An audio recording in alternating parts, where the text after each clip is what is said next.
Hi, I'm Dr. Tonya Sanders, and today we're going to be doing for our vlog, integration of technology with students.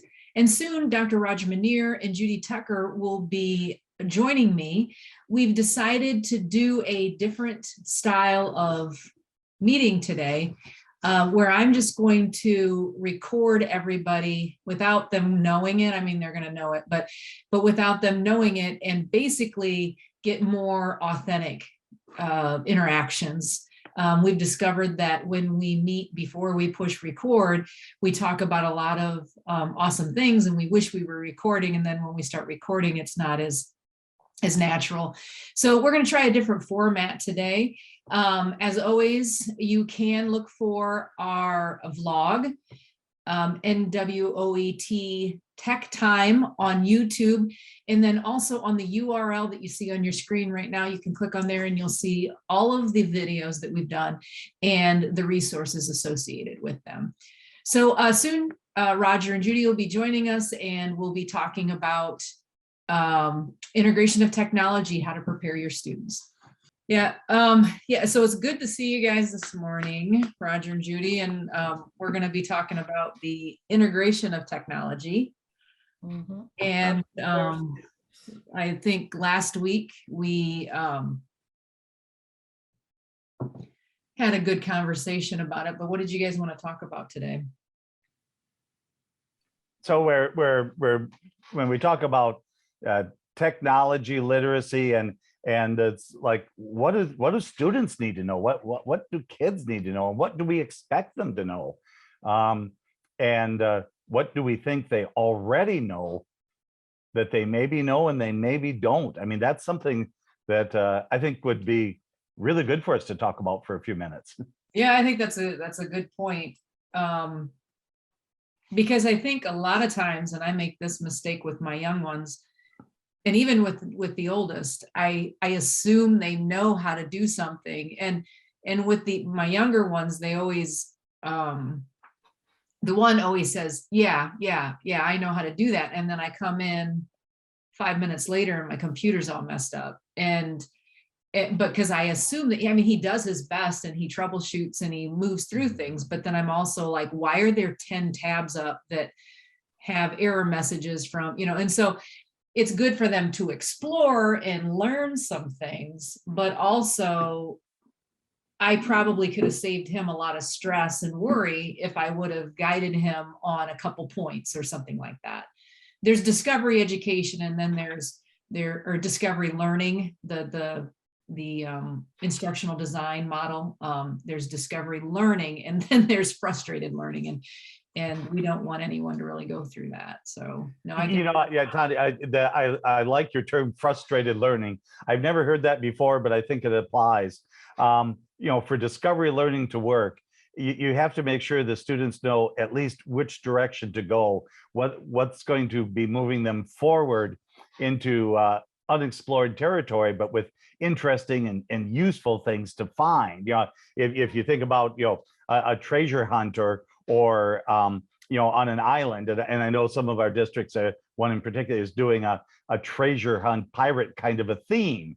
Well, if you're going to let a student search for treasure, you may want to make sure they're at least on the island that has treasure on it. Or I'm thinking about the series Gold Rush, and they're wandering around looking for gold all over the place, and they say, well, look for gold someplace where no one has dug before. Don't look for gold where you see a big pile of dirt sitting there. So helping our students know where to look as they're doing discovery learning is super important. And I'm going to stay with my gold digging example here for just a minute.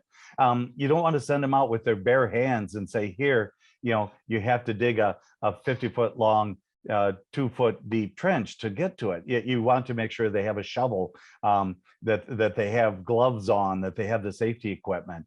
And I think that takes a really, really good comparison to technology learning.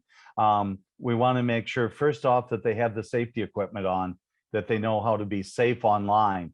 And the truth of the matter is, so many of our kids do not know how to be safe online. And we need to monitor them when they're in the classroom. Oh, sure, we've got internet filtering software and all that kind of stuff.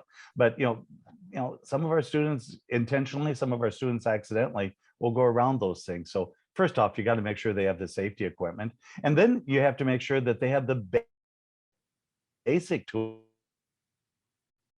that they have, they know how to use it. And for kids, that's basic keyboarding skills. I mean, we assume they know how to hit the shift key and get a question mark, or maybe how to use some of the other keys like control key and so forth. And sometimes they don't. So making sure that kids have the basic tools they need to do the exploration and the learning is just so important. And I know, Tonya, you've put together a list of tech skills for students at different levels that I'm sure you'd be willing to share with any district that's interested in it. Very simple, very straightforward. Here, make sure your kids know this, that they have these tools in their tool chest. Yeah, I'm glad that you continued with that analogy about the tools. And I think sometimes those tools need to be defined. But the one thing that kind of annoys me, and it'll probably get me in trouble here, but that internet safety, I see too often not taken seriously, and not protecting kids, and not giving them the tools or the dialogue or the narrative to be able to, maneuver through that world. And I'm guilty of it here at home. And I mean, at least we have conversations with the kids when they're online, but there's a lot of things that districts have to do. And this is not mentioning any specific districts, but I'll go out and they'll be like, yeah, we filled our internet safety requirements. We just, sent the kids a link, and, filling the bare minimum. Well, I have a curriculum that lasts for 2 weeks to help students understand internet safety. And I think that's important this day and age, especially since everybody thinks kids have their faces in their devices too much. And, I worry about my oldest and how much he's in, like all the research about, is it Instagram right now? They're in trouble. TikTok's in trouble. But Instagram is, the research was released that it was being hidden for years, that it results in negative feelings and depression of young ladies. And I'm just like, why would we hold that off? And also, as a district, why wouldn't I want to stress internet safety if I know that kids are feeling bad? I mean, we're all concerned about social emotional. Well, this is a big thing. We're going to have kids, not make them, but have kids interact with technology in a positive way. We want to make sure it's a positive experience for them, and they're not getting bullied or sharing their information with someone. And my oldest, he rolls his eyes anytime I say something. I'm like, hey, I've worked hard for the money I have in my bank. I don't need you giving out my personal information to someone just because you're chatting with them online and they know that you live in a house in Defiance, and it's you think it's a girl in Canada. Well, it's not. It's some grown man that's trying to steal my bank information and take my money. So kids don't need to be accountable for that. We need to be accountable for that. Districts need to be accountable for that. So I'm sorry, I jumped on a soapbox. Well, no. So I'm thinking, Tonya, let's run with this topic, because we talked about tech literacy, but I think internet safety is a good first segment of this, and maybe we can talk about some of the other more academic oriented tools in our next session. But the whole thing of, we just constantly are hearing about kids getting in trouble and adults getting in trouble for things they do on site. I don't mean getting in legal trouble. I mean that their personal lives, their emotions, their social lives are impacted by what happens online.